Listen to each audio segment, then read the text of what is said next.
दर्जनों गांव के सैकड़ों की संख्या में पहुंचे ग्रामीणों ने आज बड़वारा तहसीलदार को ज्ञापन सौंपा और गांव की नदियों में चल रहे विष्टा के विनाशकारी उत्खनन का पुरजोर विरोध करते हुए विष्टा के खिलाफ जमकर नारेबाजी करते हुए नलकूपों और कुएं में जल स्तर गिरने सहित भारी भरकम वाहनों से धमाचौकड़ी सड़कों पर होने से जानमाल की आफत होना बताया। जहां आम आदमी अपने काम के लिए बैंकों से लोन लेता है, सामान्य व्यक्ति को मिलने वाला बैंकों से कर्ज की जटिल प्रक्रिया का फायदा उठाकर कार्य स्वीकृति को कमाई का जरिया बनाने वाले गिरोह का पुलिस ने पर्दाफाश किया। इस गिरोह को एक दंपति चलाता था जो भोले भाले लोगों से करोड़ों की धोखाधड़ी और ठगी का शिकार बनाता था। वहीं इस मामले में 28 सितंबर को फरियादी बालकरण बेगा ग्राम मठिया ने कोतवाली में आकर लिखित शिकायत की। उसने आवेदन में अमित कुमार जैन व उसकी पत्नी गिरोह के साथ मिलकर फरियादी के साथ गलत तरीके से कई अलग अलग बैंकों से लोन स्वीकृति इसके द्वारा किया जाता था। लिखित शिकायत में आवेदक ने बताया कि भाई लोगों ने मिलकर कई लोगों के साथ लोन दिलाने के नाम पर फर्जीवाड़ा किया। आवेदक ने अमित कुमार जैन, उसकी पत्नी योगिता जैन, अनूप कुमार शर्मा, अजय सेन, रावेंद्र कुमार सेन, रोहित उर्फ मनीष सेन के द्वारा फरियादी के साथ गलत तरीके से कई अलग अलग बैंकों से लोन स्वीकृत कराकर लोन से प्राप्त राशि को स्वयं हड़प लिया। फरियादी बालकरण बेगा के अतिरिक्त अनेक फरियादियों ने इस प्रकार की शिकायतें पुलिस के समक्ष प्रकट की। शिकायत मिलते ही पुलिस ने आरोपियों की तलाश शुरू कर दी। वहीं 10 आवेदकों की ओर से प्रस्तुत शिकायत के आधार पर 3 आपराधिक प्रकरण दर्ज किए गए और अपराधियों की तलाश शुरू की गई। इस अपराध में पुलिस ने 6 लोगों सहित एक महिला को गिरफ्तार किया है। अपराधियों के पास से कई फर्जी दस्तावेज भी पुलिस ने जब्त किए हैं। से आप लोग देख रहे हैं कि विस्टा कंपनी की मनमानी दिन दहाड़े गुंडागर्दी से वो रेत का अवैध उत्खनन कर रहे हैं।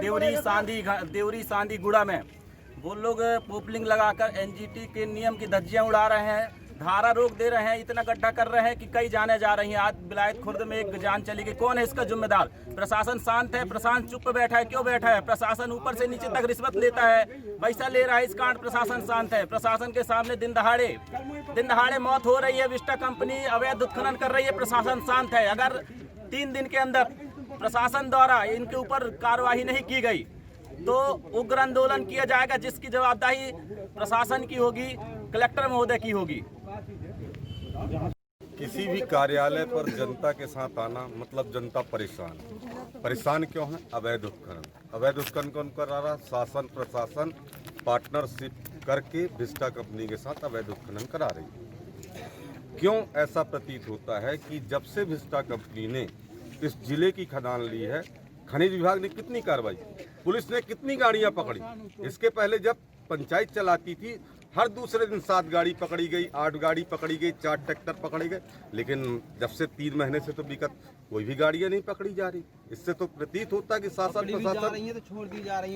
प्रशासन मिलकर के अवैध उत्खनन करा रहा है। देवरी घाट में 3 पोकलिन मशीन लगी हुई है। नदी की धारा को बदल दिया गया है, जो कि एनजीटी का नियम है। 15 जून से लेकर 15 अक्टूबर तक रेत का कोई भी उत्खनन नदी के अंदर से नहीं किया जाएगा, लेकिन खुलेआम चल रही है। शासन 5 किलोमीटर दूर में बैठा है, 4 किलो दूर में थाना है। इससे प्रतीत होता कि शासन प्रशासन की मिलीभगत से बड़वारा क्षेत्र में समस्त खदानों पर अवैध उत्खनन किया जा रहा है, जिससे आए दिन जानवरों की, ग्रामवासियों की, बच्चों की पानी में डूबने से मौत हो रही है। अगर अभी भी शासन प्रशासन सचेत नहीं होता है तो हम समस्त क्षेत्रवासी 3 दिवस के अंदर उग्र धरना प्रदर्शन आंदोलन करेंगे, जिसकी संपूर्ण जिम्मेदारी शासन प्रशासन की होगी। विस्टा कंपनी का अवैध उत्खनन रोकने के उसमें से यहाँ ज्ञापन देने आए, जिसमें कि एनजीटी के नियम के तहत 15 अक्टूबर तक कोई भी रेत नहीं निकाल सकता। और विस्टा कंपनी आज महीनों से, जब से बरसात थोड़ा कम हुई है, हर नदी में पोकलिंग मशीन के द्वारा पानी के अंदर से रेत निकालती है और नदी की दिशा को मोड़ती है। इसके लिए न प्रशासन ध्यान दे रहा है, न किसी प्रकार से कोई कार्रवाई कर रहे हैं। ये लोग कुछ भी करें, 10-10, 15-15 इनकी 4 व्हीलर अवैध रूप से बिना परमिशन के घूमती रहती हैं रातों दिन, जिससे क्षेत्र की जनता परेशान है और डरी हुई है। और ये हर जगह जहाँ इनकी इच्छा होती है विस्टा कंपनी वालों की, वहाँ नाकाएं खोलते हैं, वहाँ गाड़ियाँ रोकते हैं, ज़बरदस्ती उनसे पैसा लेते हैं, अवैध रूप से ये रेत निकाल के बगैर शासन को टैक्स दिए हुए बोलते हैं कि हम इस ज़िले में पूरा कटनी ज़िला हम लोग इसका खदान लिए हैं, रेत की खदान, और रेत की खदान लिए हैं शासन से, और इसी बीच में ये चोरी करते हैं। रातों दिन बगैर टीपी के WT रेत निकालते हैं। इसके लिए न प्रशासन ध्यान देती, न पुलिस वाले ध्यान देते। और यदि क्षेत्र का एक ट्रैक्टर बगैर राल्टी का निकलता है तो उसके पीछे पुलिस वाले जाते हैं, और बिस्टा वाले यदि कहते हैं कि ये ट्रैक्टर पकड़ो तो पुलिस वाले उस ट्रैक्टर को पकड़ के लेके आते हैं, थाने में खड़ी करते हैं। बिस्टा वाली के अंडर में पूरा प्रशासन है, जिला भी वही है, कलेक्टर SP सब इसी तरह कर रहे हैं, कोई नहीं सुनवाई हो रहा है।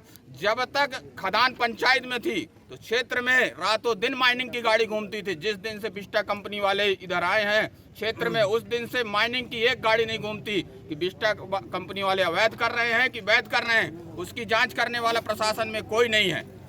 अच्छा, आपने आरोप लगाया कि कुछ जानें भी गई हैं अवैध उत्खनन की वजह से।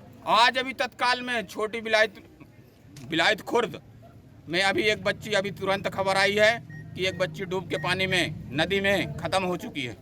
और कई जगह सांधी में भी इसी तरह घटना हुई है, कुमरबारा में भी इसी तरह घटना हुई है। ये जिस स्थान से आने जाने का मार्ग रहता है, जहां ढोर पानी पीते हैं, उसी जगह में मशीन लगाकर और पोकलिंग से गड्ढा करते हैं। उसी बीच में फिर आदमी जब निकलता है तो कभी बच्ची खत्म होता है, कभी आदमी खत्म होती हैं, कभी ढोर खत्म होते हैं। इस चीज को नजरअंदाज किया जाता है, कोई ध्यान नहीं देता। आपने अपने शिकायती पत्र में इस बात का जिक्र किया है, जैसा कि देवरी के ग्रामीणों का कहना है कि ऑक्शन में देवरी खदान की नीलामी नहीं हुई थी, बावजूद जो है देवरी के राजस्व रकबे में आज भी विस्टा का अवैध उत्खनन बदस्तूर जारी है। इसमें जिक्र है क्या? इसमें देवरी खदान का भी जिक्र है, सादी खदान का भी है, सकरी का भी है, और जगह जगह जितनी जगह अवैध रूप से नाका लगाते हैं। अभी आज भुड़सा में नाका लगाए हैं, जबकि भुड़सा में आज तक इतने वर्ष हो गए वहाँ कोई खदान नहीं, फिर भी नाका लगाए। अगर उपाय नहीं निकलता है तो आप लोग आगे क्या करेंगे? इसके बाद 3 दिवस के बाद यदि ये लोग कुछ नहीं करते, क्षेत्र की जनता शांत नहीं बैठेगी। प्रशासन भले शांत बैठे पर क्षेत्र की जनता मौन नहीं बैठेगी। इसके बीच में आंदोलन करेगी,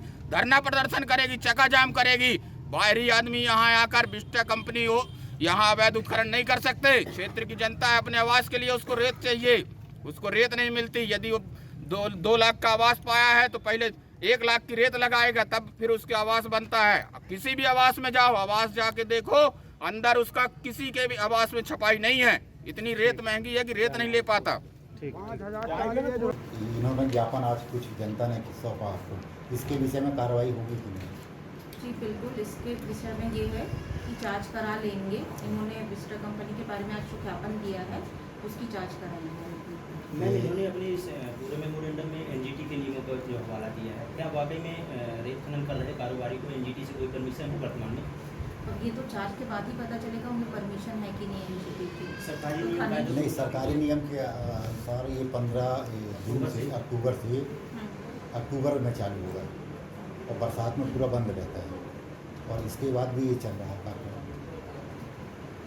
खनिज विभाग अच्छे से बता पाएगा कि उन्होंने यहाँ पे किस किस कंपनी को परमिशन दिया है। मैडम, NGT की कोई वैधता होती है कि इतने दिनों तक, इतने तारीख तक जो आपकी जानकारी है? यहाँ की जानकारी नहीं है। चलिए। CNN न्यूज़ के लिए शहडोल से ब्रजेश शर्मा की रिपोर्ट।